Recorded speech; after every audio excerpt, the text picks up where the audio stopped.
Vesa-Pekka Salonen, warmly welcome to this interview with Wärtsilä. You are an extremely sought-after person. How did you ever find the time for this joint concert and tour with Sibelius Academy and Juilliard? The main reason is, of course, that I enjoy working with young people. I'm at a point in my life and my career where I feel strongly that I have to put something back into the system that made it possible for me once upon a time to get to where I'm now, and I also enjoy it. I get a lot of not only energy back from them, but also the freshness of their approach to music that I have conducted maybe hundreds of times, if not thousands. The miracle and the fun and the challenge and all that is that all these kids, young people, come together and they have this notation that tells them to some degree what to do. And then the so-called interpretation is to find out what is being said between the lines. And there's not only one way to fill the gaps. And that's why these masterpieces are still alive after hundreds of years. What are the specific qualities that it takes to excel in being a conductor? Ideally, a conductor should be able to inspire his or her players to create something that is more than the sum of its parts.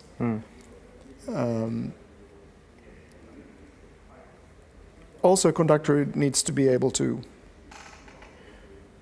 handle complex social dynamics,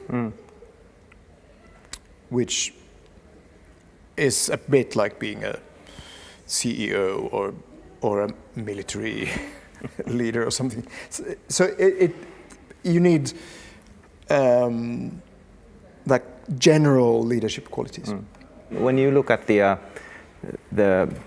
world of business and the way that leadership is done in the music world, what type of parallels do you see there? For me, the process is less important than the goal, and I think most modern CEOs share this point of view. That the protocol and the convention is less important than trying to enable people who work for you. Try to motivate people to grow, to be curious, to be independent, to be strong, and yet work together. Where do you draw your inspiration for your own work? Many ways. My work as a musician has to do with the fact that I live in this world and the world affects me and I react to it on some level. It's not the sort of romantic idea of a lonely artist walking in the oak forest in Schwarzwald and kind of getting these divine ideas into his head. I like the nature, though. I must say. And as I get older, it matters more and more. Could you tell a bit about how you are able then to use your influence and creativity to protect the nature? I mean, obviously, I'm worried and concerned about everything, but I can't think of, say, the global environmental situation at all times, because then you just get paralyzed. So I thought, okay, I'm going to concentrate on the Baltic. Yes. Baltic Sea and the state of the Baltic Sea, the Gulf of Finland, and so on. And we started a music festival in Stockholm called the Baltic Sea Festival. And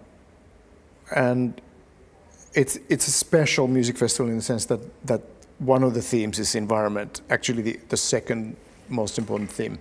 How does technology play a role in the world of classical music today?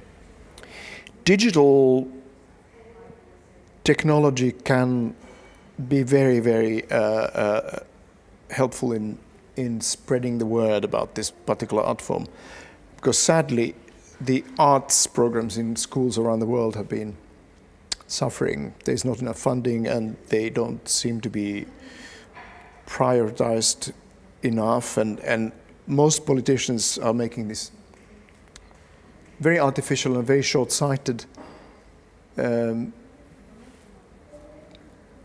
division between science and the arts and so on. And in order to have a functioning economy, we need to have a functioning environment. In order to have a functioning economy, we need a functioning education. In order to give meaning to any of this, we need a functioning art education and art that is approachable and within reach for most of the citizens and so on. And in this process, making the arts and especially classical music available globally, the new technologies have been very promising.